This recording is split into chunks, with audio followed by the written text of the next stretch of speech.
Λοιπόν, μια και να πούμε 5 πράγματα εδώ. Καταρχήν θέλω να επισημάνω όλο αυτό που είδαμε. Κλήθηκε η αστυνομία επίσημα. Κλήθηκε ο διευθυντής. Δεν ξέρουμε στο διάστημα αυτό που συζητάγαμε μέχρι που φτάσαν τα τηλέφωνα. Για να δοθεί μία άδεια να μπούμε σε έναν αρχαιολογικό χώρο, ένα σημείο της πολιτιστικής μας κληρονομιάς. Καταλαβαίνει τι μας περιμένει και ακόμα δεν έχει ισχύσει η υπογραφή του ΤΑΙΠΕΔ. Καταλαβαίνει τι μας περιμένει αν υπογραφεί αυτή η σύμβαση και γιατί είναι ανάγκη να καταργηθεί αυτή η σύμβαση. Λοιπόν, να πούμε τώρα ότι εδώ είναι ένας αρχαιολογικός χώρος, είναι ο ναός του Ζωστήρα Απόλλωνα. Είναι ο ιερός χώρος του αρχαίου Δήμου Αλών Εξονιδών. Ο Δήμος Αλών Εξονιδών στην αρχαιότητα είναι ο Δήμος που περιλάμβανε την Βούλα και τη Βουλιαγμένη, ας το πούμε χοντρικά σήμερα. Και έχει 4 αρχαιολογικούς χώρους στους οποίους κάνουμε εξαναγήσεις. Ο ένας είναι αυτός. Ο άλλος είναι η Ακρόπολη της Βούλας πάνω από τα πηγαδάκια. Ο τρίτος είναι ο οικιστικός χώρος που είναι επί της Καλύμνου, το περίφημο οικόπεδο Καλαμπόκα. Και ο τέταρτος είναι η πρόσφατα ανακαλυφθήσα που δεν έχει ανοίξει ακόμα για το δημόσιο, αρχαία αγορά που είναι επί της Λεωφόρου Βάρης.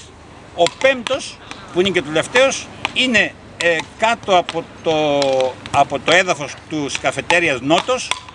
Έχει περάσει προεδρικό διάταγμα να ανασκαφεί και να φύγει από εκεί η καφετέρια.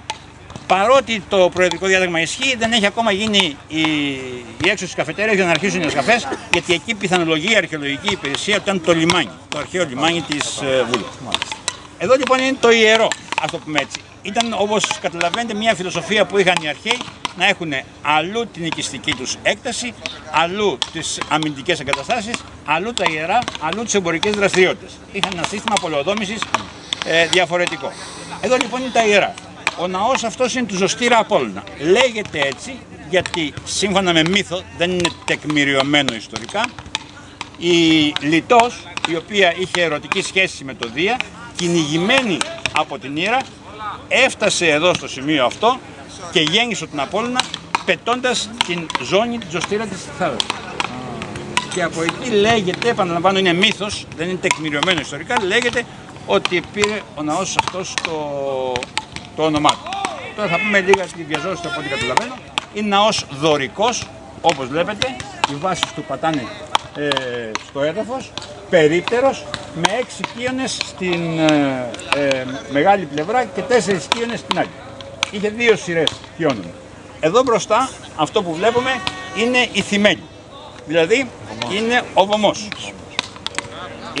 Μέσα είναι το ιερό. Εκεί που βλέπετε την πέτρα την ψωμένη ήταν το άγαλμα.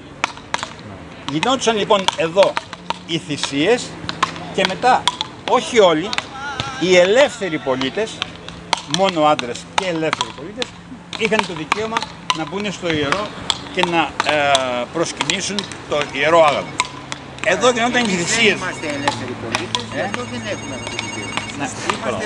Εκεί θα γυρίσουμε πάλι. Μέχρι τη θυμέλη, εμείς όχι στο ιερό.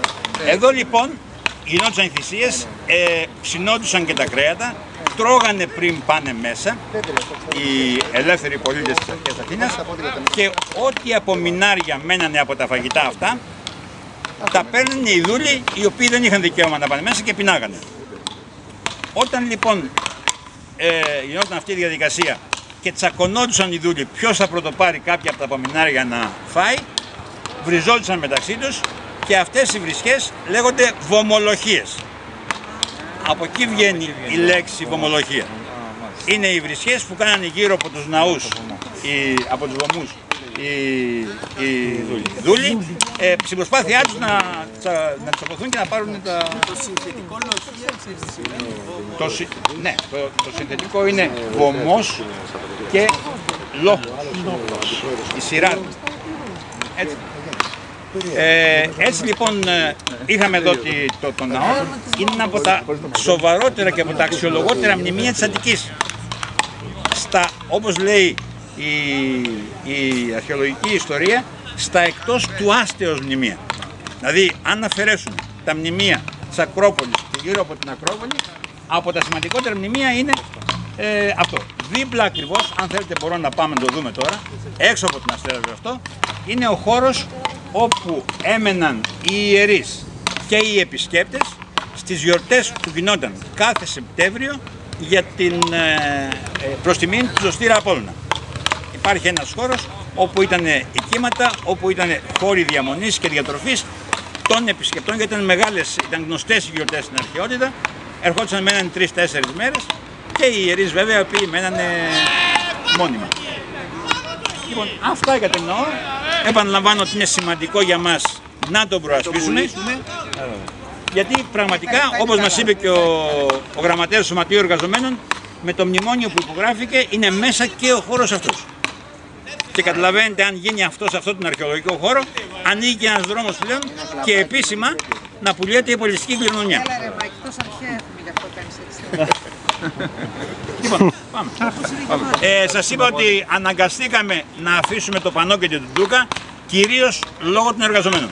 Δεν θέλαμε να εκθέσουμε τους εργαζόμενους, γιατί είναι ήδη σε διωγμό, να μην δημιουργήσουμε πρόβλημα. Εμείς κανονικά έπρεπε να μπούμε μέσα έτσι, και με το πανό και με την τουντούκα.